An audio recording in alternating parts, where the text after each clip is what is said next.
the 1600s, colonial America and guns. The colonists who came to settle in the new land, America, found that it was very different than Europe. The land was a giant wilderness, and if you didn't control it, it would control you. To survive in this new land, you would need many tools. Tools for building things, tools for doing everyday chores around the house, but most importantly, anyone planning on learning to live in colonial America needed a gun. Most people hunted for food, and that's how they survived. They also needed guns for protection against the Native Americans. Anyone who didn't own a gun was definitely going to have a hard time in the New World. These people just accepted that they needed guns and assumed the right to bear arms. Pause. Ah, sure is such a good day. Could you show you something to eat? Honey, get me my dinner. Hang on a second, dear. I'll be right there. Hurry up.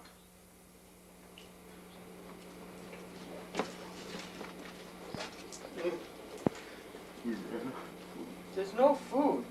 Well, get me my musket. There's no food. We ran out loud. If you want some, you're going to have to go hunt it. Well, my musket isn't going to fetch itself. Now go get it. I'll be right back.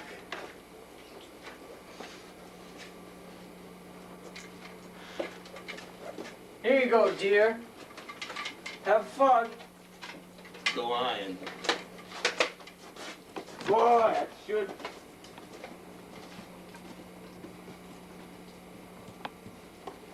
Wow, a buffalo! Looks real good. Bang, bang.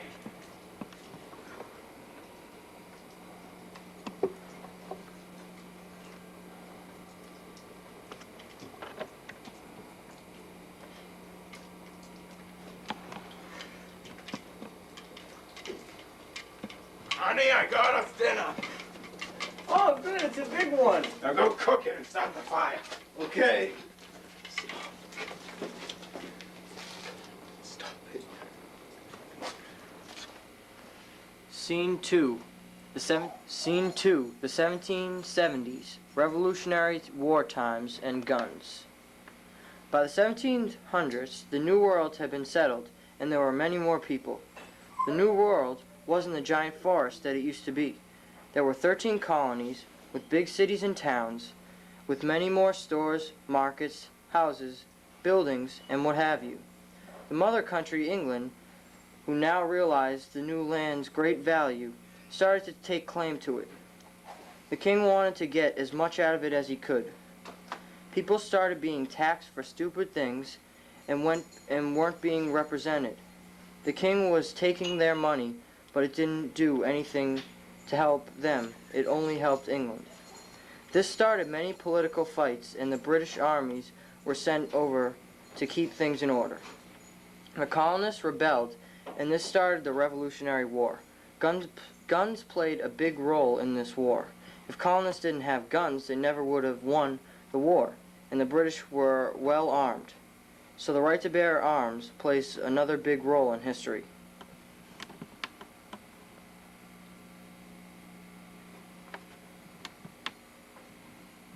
John, what are we going to do about these lobster backs?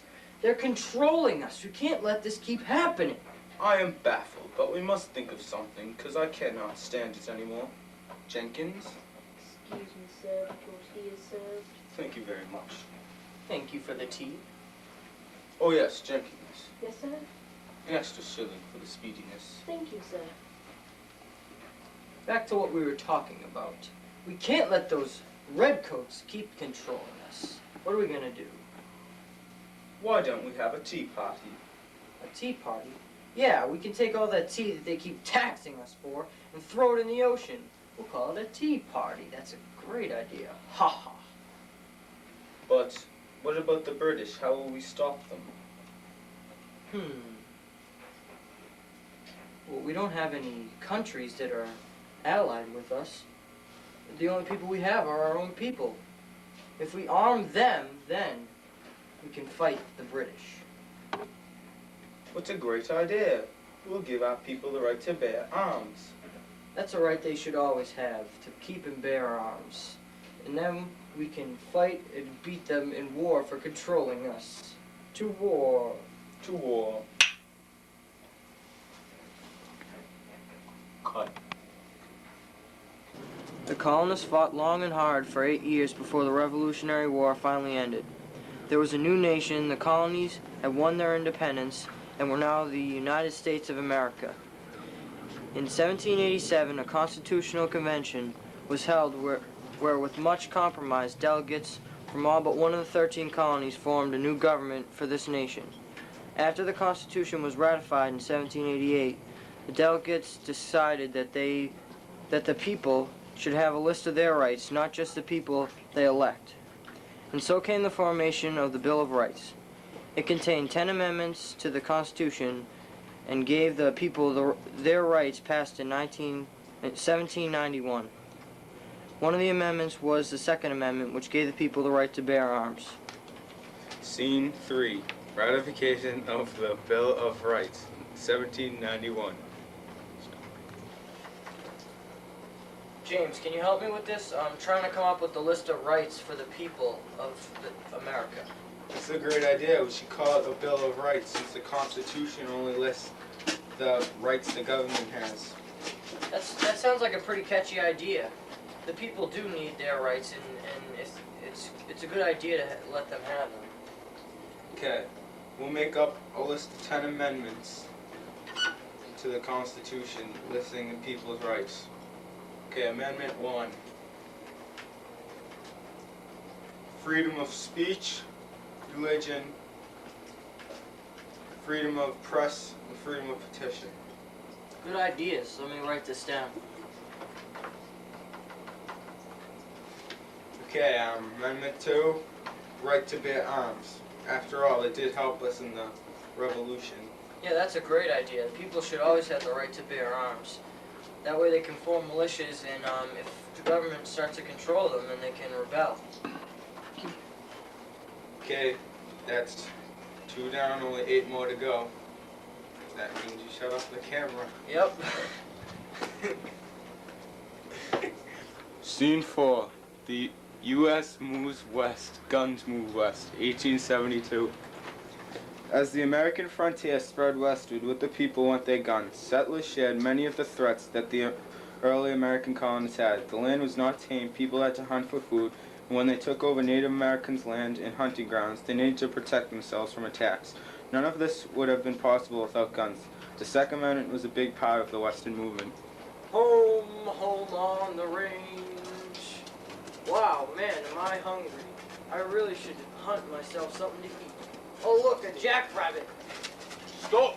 I am Squanto and you are on ancient Indian hunting grounds. What are you gonna do about it? If you kill the rabbit, I will kill you. Boom, boom, boom. You have just passed on the Indian hunting grounds. Now I will kill you. What are you gonna do? Go. Thank you, Second Amendment. I had the right to protect myself from this Injun, and I got myself something to eat, too. Scene 5. Scene 5. The Second Amendment and the Law, 1934. After the First World War had come to an end in 1918, the number of crimes in the U.S. started to go up. People who were using their right to bear arms wrongly committed such crimes as murder, robbery, other violent crimes, and so on. Gun laws started to emerge, and the government was starting to limit the right to bear arms. The first was presented by John F. Miller, who was against the Second Amendment. He proposed a bill that strongly limited sales of guns through U.S. mail. There was also a Supreme Court case dealing with the National Firearms Act, and a case of the U.S. versus Jack Miller. Jack Miller and Frank Layton were charged with transporting a sawed-off double-barrel shotgun. This charge was controversial due to the different interpretations of the Second Amendment. Call it the court, the case U.S. versus Miller. Thank you, Your Honor. May I begin? You may. My client, Jack Miller, was arrested for carrying a shotgun. I'm having a problem with this because it says, the Second Amendment says that you have the right to bear arms. Am I correct? Yes. Okay, I will read this segment from the Second Amendment. The right of the people to keep and bear arms shall not be infringed. Now what does that mean to you? To me it means the definition of infringed is to break or take away from. So that means that the people's right to keep and bear arms shall not be taken away from them. Right? Yes. So, I have a problem with my clients being arrested for having a gun. Ooh. Ah. order in the court. So without you immediately freeing these men, you are saying that arresting someone for bearing arms is unconstitutional. And I don't think that is your right. So I rest my case. After much thought, I have decided that the Second Amendment states that any citizen can bear arms, so I now say that Jack Miller is innocent of this crime. Yay!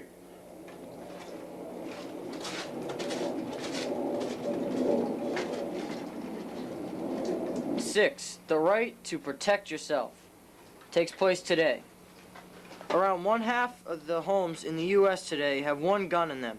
Whether or not it's intended to do so, the Second Amendment is an important part of American life today. Many of the traditional uses of guns have disappeared, and some people could say that guns are only used for bad things today. No other countries have the right to bear arms, so it is a freedom only in America. Most have the laws against carrying concealed weapons, and you need to have permits to have them. But overall, it is not incredibly difficult to get access to a gun, which can be a good or bad thing. People bring up the question of whether or not the U.S. needs an armed citizenship or not. It is easy to think so with all the killings today in the U.S., but there are also many people in this world who die without even having the right to protect themselves. Ah, what a nice day! Who is it? Special delivery for Granny Smith. Come in! Give me all your money. Okay. Don't move! Ah! All right, I won't do anything. I'll leave. I swear. I'll leave. All right. I'm glad you have the right to protect yourself. And don't come back! Now back to my lovely day.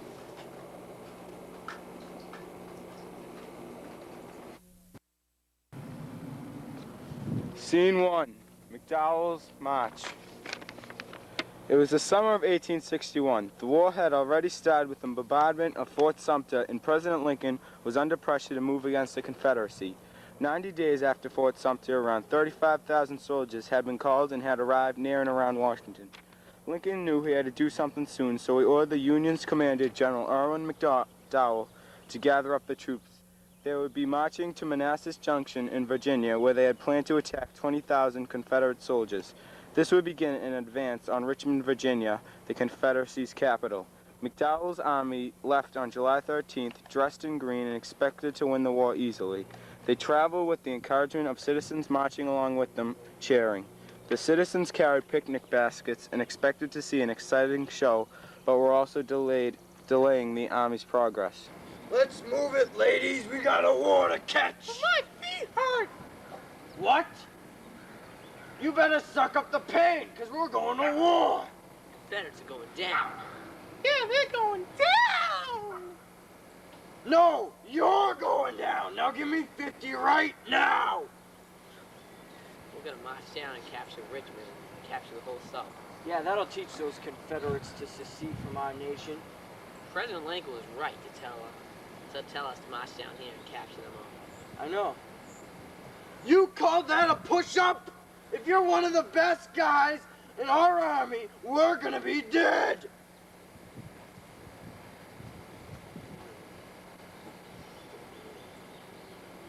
Off to war. And get these people out of the way. Scene 2. South prepares for war. Jefferson Davis, the president of the Confederacy, had assigned a man named Pierre Gustave Toutain Beauregard as the commander of the Southern Army. Beauregard had heard the news of the Union's march to Manassas and wasn't about to waste any time getting prepared.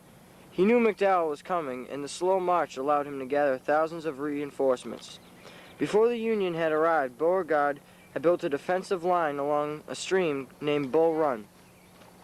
There the Confederates stayed and waited for a very important battle to come. 5 days after McDowell had left, he would arrive in Centreville, 5 days that the South prepared on.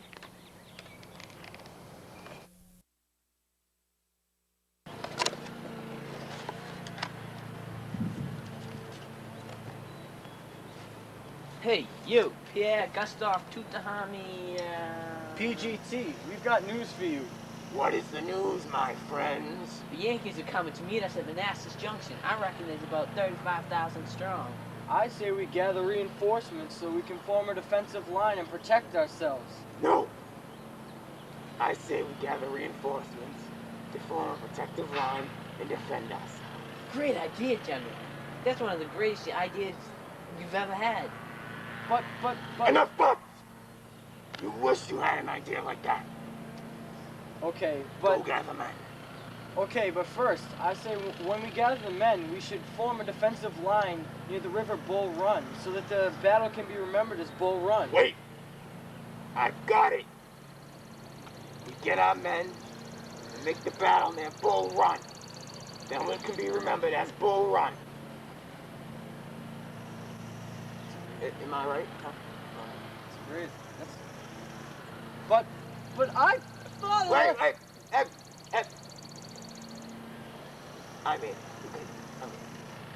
You know, the Big Daddy Beauregard me. I'm the Big Daddy Beauregard. I'm Big Daddy. 3. Morning of Bull Run. On the morning of July 21st, 1861, the Union troops awoke, not having the slightest clue of what was going to happen. That day would be the first of many tactical battles planned during the Civil War. This battle would also be a tremendous wake-up call for both sides. They both would learn the painful cries of the wounded and the many other horrors of war. But most importantly, both sides would learn they have to be more organized. The armies were unprepared. McDowell had led his troops much closer than the Confederates had expected. The day started off peacefully, birds chirping in the rising sun, but the birds would soon be drowned out by gunshots. The first shot was fired when a Union soldier accidentally fired a parrot rifle. The Confederates thought it was fired at them, and they were caught off guard by the Union's position in the first place. So in turn, the Confederates fired back. This is what started one of the most historic battles of the Civil War. They would also play guitar around the meeting place.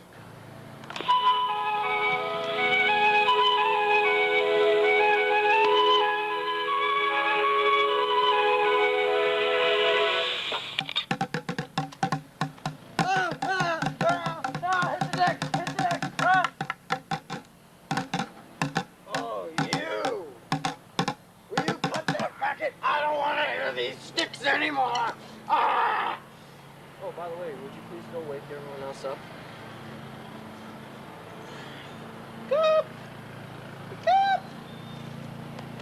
Wake up! General would like to see you with your battle plan too. Good morning, General. How was your sleep? Oh, what a great day for war. Oh, yeah, my sleep was fine. Would you go get your guitar and your rifle and play music for us while we talk about our battle plans? You got the battle plans, right? All right, good. Oh. So, what are our plans today, General? Well, we caught the Confederates completely by surprise. I think today should be the day to attack. Good thinking, General. I like where you're standing on this one. Alright, so all we have to do is line up our troops and we can open fire once you have your breakfast. That's great.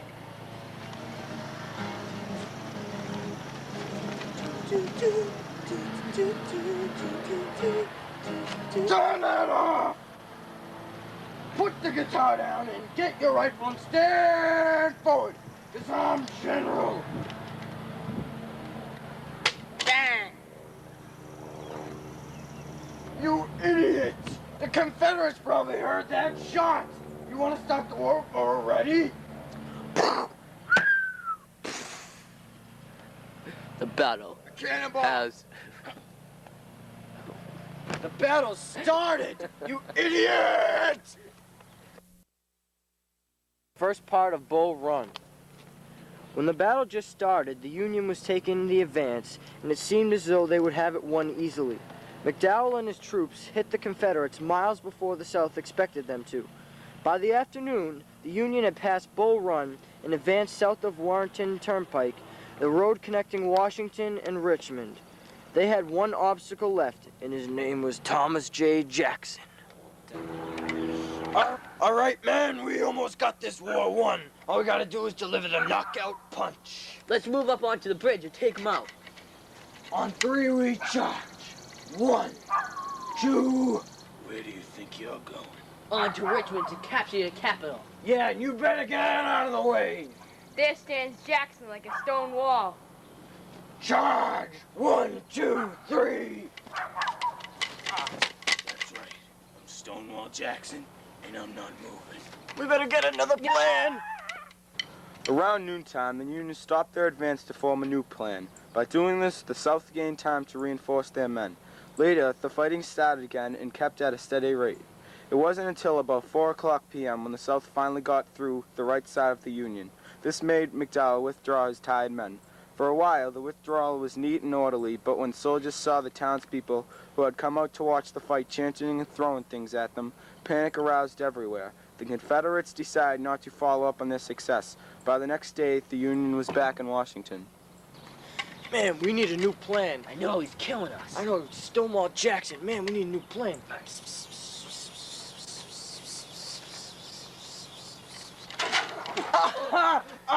He's taking out our right flank. Oh, we better go run! Retreat! Retreat! Ooh, get back to Washington! Yes! We won! We won! Scene 6. Results of the battle. Finally, the Battle of Bull Run was over. The Confederates had won, and the Union was heading back to Washington. Both sides learned from this battle that their soldiers needed a lot more training in order to stay in the war. The battle concluded with 868 dead, 1,229 missing, and 2,593 wounded or sick. The people were extremely disappointed in McDowell. He ended up losing his job as general. This scene takes place with McDowell scolding his soldiers. I cannot believe this. Wait.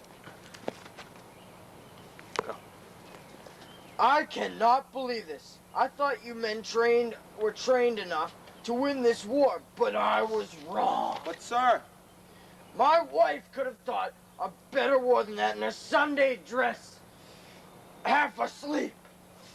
But we hardly. What did I tell you guys about butts and excuses? You wouldn't be making any if you won that battle. but we almost like. Oh, you'll try harder next time? You'll try harder next time? There won't be any next times if you keep showing yourself like this. I'm ashamed to be a general. Ah!